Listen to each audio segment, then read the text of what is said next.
Imagine for a second that your entire diet for the next 10 years is decided by a committee looking to spend the absolute minimum amount of money possible. Every single calorie you consume is budgeted to the penny, and flavor isn't even on the list of priorities. You walk into a massive, echoing hall, take a seat on a cold metal stool bolted to the floor, and look down at a tray that contains a scoop of something beige, a slice of dry bread and a side of vegetables that have been boiled until they lost their color and their soul. This is the reality of the chow hall, and for many people behind bars, it is a source of constant gnawing frustration. But here is the thing about human beings. We are incredibly resourceful when we are hungry. Food isn't just sustenance. It is a challenge to be solved, a currency to be traded, and a way to reclaim a tiny piece of home. Today we are going to dive deep into the secret world of prison culinary arts, exploring how inmates deal with unsatisfying meals, how they fight off hunger when the trays aren't enough, and the incredible, almost scientific ways they turn commissary snacks into five-star feasts. To understand the hunger, you first have to understand the tray. In most facilities, the goal of the food service is to hit a specific caloric target using the cheapest ingredients available. We are talking about soy-based meat substitutes, bulk grains, and powdered everything. The portions are strictly controlled. If you are a 6'4" athlete who weighs 250 pounds, you get the exact same scoop of mashed potatoes as a person half your size. This creates a state of perpetual half-hunger for many. You aren't starving in the traditional sense, but you are never truly full. The lack of protein and healthy fats means that your energy levels are constantly spiking and crashing. This baseline of dissatisfaction is the driving force behind the entire underground economy of food in the correctional system. The first line of defense against a bad meal is the commissary crawl. This is the process of buying additional food from the prison store. However, not everyone can afford it. If you don't have family sending you money, you have to find other ways to fill your locker. This leads to the hustle. Some people act as tier men, cleaning up the housing units in exchange for a few soups or a bag of chips. Others are jailhouse lawyers, helping people with their legal paperwork for a fee paid in ramen noodles. In this world, a pack of ramen isn't just a 25-cent snack. It is the gold standard of currency. Why? Because it is versatile. It doesn't spoil, and it provides that salty, savory hit of flavor that is missing from every single meal served in the chow hall. Let's talk about the incredible ingenuity of the spread. A spread is a communal meal created by a group of inmates who pool their resources to create something better than the sum of its parts. This is where the true creativity happens. An oven, or even a microwave in many cases. Inmates have to use physics and chemistry to cook. The most common tool is hot water from the tap or a stinger, a heating element that can be plugged into a socket to boil water. They might take bags of ramen, crunch them up inside the wrapper, and then soak them in hot water until they become a soft, doughy mass. This mass can be shaped into everything from pizza crusts to tamales. But it gets much more sophisticated. Imagine wanting a hearty beef stew. An inmate might take several packets of summer sausage, finely dice them with a plastic knife or a sharpened piece of a locker, and then mix them with dehydrated refried beans and a bag of spicy chips. The chips aren't just for crunch. They are for flavor. In prison, crushed-up snacks like Doritos or Cheetos are used as a seasoning rub or a thickening agent. They provide the fat, the salt, and the spice that the institution forgets to include. By the time they are done, they have a steaming pile of food that actually tastes like something. This isn't just about eating. It is a social event. Sitting around a locker with 3 or 4 friends, sharing a spread you all contributed to, is the closest thing to a family dinner you can get. It provides a sense of community that the sterile environment of the chow hall can never offer. The psychology of hunger in prison is also about the sugar rush. Because the food is so high in carbohydrates and so low in complex flavor, inmates often develop an intense craving for sweets. The commissary is usually stocked with honey buns, cookies, and chocolate. Have you ever heard of a prison cake? This is a masterpiece of engineering. It might involve layers of crushed chocolate cookies mixed with a bit of milk or water to form a sponge, separated by a frosting made from peanut butter and cocoa powder. Some people even use fruit snacks or jelly packets to create a fruit filling. These cakes are often made for birthdays or to celebrate someone getting a parole date. It is a way to mark time, and show care in an environment that is often indifferent to your existence. But what happens when the money runs out and you can't hit the commissary? This is where the trays become a battleground. In the chow hall, food becomes a commodity to be traded. If you hate the green beans but love the bread, you find someone who feels the opposite. I'll give you my cake on Friday if you give me your peanut butter today. These trades happen in seconds, often under the watchful eyes of the guards who are tasked with preventing trading of food. But you can't stop the economy of hunger. People learn to eat incredibly fast, a habit that many former inmates say takes years to break once they are released. In prison, if you aren't eating, your food is a target. You keep your head down, you guard your tray with your elbows, and you finish as quickly as possible, so you can get out of the high-tension environment of the cafeteria. Hunger also leads to some very creative ways of augmenting the official meals using the environment. In some facilities, there are small garden programs where inmates grow vegetables, while most of this goes back into the general kitchen. A few stray peppers or some fresh herbs can become legendary items in the housing units. A single fresh jalapeno can be traded for 3 or 4 soups, because it represents something the system can't provide: freshness. The lack of fresh produce is one of the most difficult things to handle. After months of eating everything out of a can or a dehydrated bag, the crunch of a fresh vegetable feels like a luxury. Let's look at the technique of prison cooking. How do you cook rice without a pot? You use a trash bag method. Not an actual trash bag, of course, but a clean, heat-resistant plastic bag, like the ones used for laundry or specific food items. You put the rice and the water in the bag, tie it tight, and then set it in a sink full of the hottest water you can find. It takes a long time, but eventually the rice softens. This slow-soaking method is used for everything from beans to pasta. It requires patience and a deep understanding of how ingredients react over time. It is a slow-motion version of cooking that reflects the slow-motion life of being incarcerated. The social hierarchy of food is also very real. Those who have the most food are often the most influential.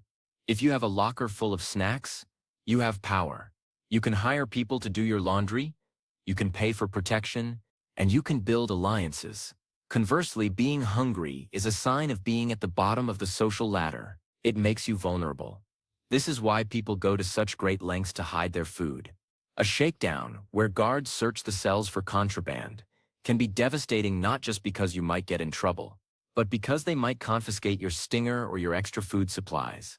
Losing 20 soups in a shakedown is like losing a month's salary. It can take weeks of hustling to get back to where you were. We also have to talk about the water trick. To combat the feeling of an empty stomach, many inmates drink massive amounts of water before and after meals. It is a way to physically stretch the stomach so the brain receives a signal of fullness, even if that fullness is just liquid. Some also use tea or coffee packets to provide a sense of warmth and comfort. Hot liquid is a powerful tool for fighting off the chills of a drafty cell and the gnawing feeling of a small dinner. The holiday meals are another interesting phenomenon. In some states, prisons are required to provide a special meal for Thanksgiving or Christmas. While this sounds nice, the quality is often the same. It just has a different name: turkey loaf instead of beef loaf. But the inmates take these days seriously. They save their commissary items for weeks in anticipation, planning a mega spread that will take place in the housing unit after the official meal. This is their real holiday. They might spend hours dicing, mixing, and layering ingredients to create something that vaguely resembles a holiday feast. It is an act of reclaiming their culture and their traditions from an institution that tries to homogenize everything. There is also the dietary restriction game. Some inmates will claim a religious or medical need for a specific diet, like kosher or halal meals. In some facilities, these specialized trays are perceived to have higher quality ingredients or better portions.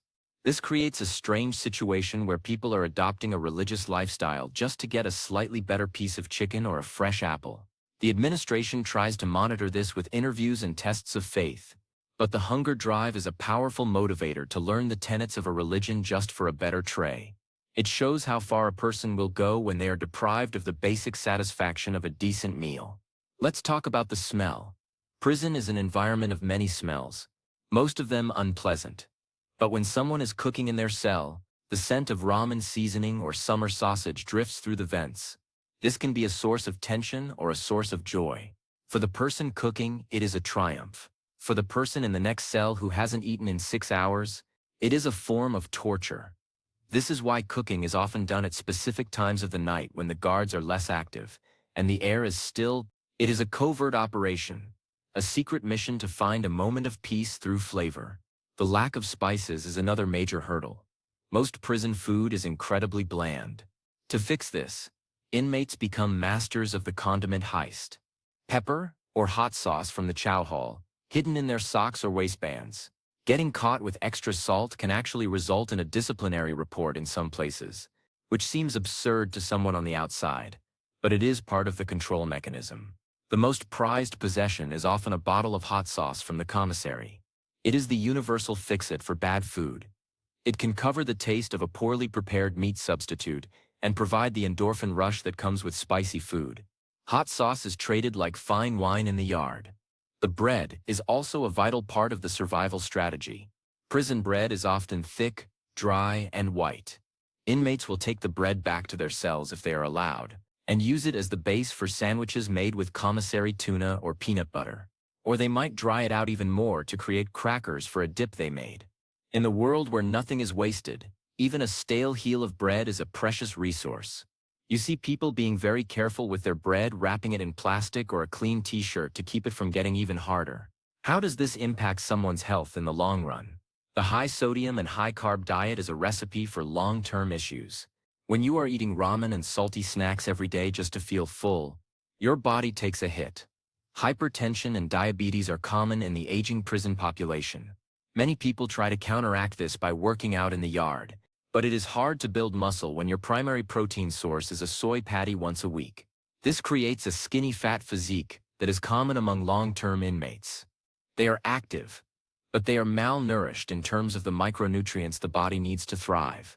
The act of hoarding is another survival instinct that develops. Even if you have plenty of food today, you never know when the facility might go on lockdown. The commissary is closed, and you are served cold sack lunches in your cell, which are often even smaller than the regular trays. A seasoned inmate always has a lockdown bag hidden away, filled with enough soups and protein bars to get through a week or two of being stuck in their cell. This forward thinking is what separates the survivors from those who struggle. You learn to live for the future, to always be thinking 3 steps ahead of the system. The sharing economy is also a way of handling hunger. While there is a lot of trading, there is also a genuine sense of looking out for your people. If someone's family stops sending money, or if someone gets their locker cleaned out by a thief, the group will often pool their resources to make sure that person doesn't go to bed hungry. This isn't just about charity. It is about maintaining the stability of the group. A hungry person is an unpredictable person. And in a high-tension environment like prison, you want everyone to be as calm and satisfied as possible. Food is a tool for peace. There is also the snack swap. This is a smaller, more informal version of a spread. 2 or 3 people might meet on the yard and trade a bag of chips for a beef stick. It's a way to vary the flavor profile of your life. Imagine eating the same 3 snacks every day for 5 years. The chance to have a different brand of chips or a different flavor of cookies is a major event. It breaks the monotony of existence. The variety of the commissary list is often the most talked about topic in the housing unit. Did you hear we're getting those new spicy peanuts next month? This kind of news is treated with the same importance as a change in the law. The kitchen workers have a unique role in this world. They are the insiders, the people who have access to the real food before it gets processed into the gray mass on the tray. A kitchen job is highly coveted because it allows for grazing. A kitchen worker might be able to eat a fresh piece of fruit or a slice of real cheese while they are on shift. They also become the mules of the food economy, smuggling out spices, fresh vegetables, or even a piece of real meat to trade in the housing units. This is high risk, high reward. If they get caught stealing food, they lose their job and go to the hole. But the profit they can make from a single onion or a handful of real salt is often worth the risk. Let's talk about the stinger again, because it is the most important appliance in prison. It is simply a heating coil with a plug.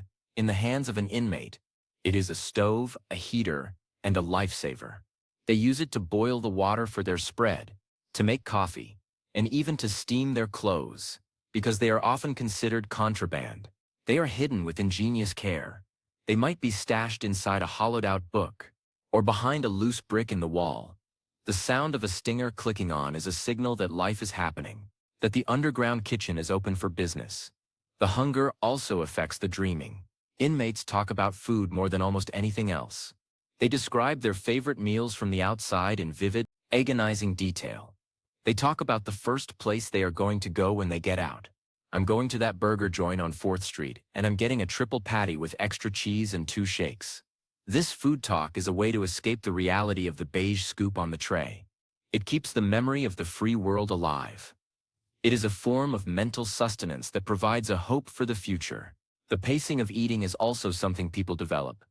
If you get a special item, like a piece of fruit once a week, you don't just eat it. You save it, you wait for the perfect moment. Maybe you wait until late at night when the unit is quiet, and you sit on your bunk and enjoy every single bite in total silence. You make that apple last for 20 minutes. You savor the texture, the juice, the sweetness.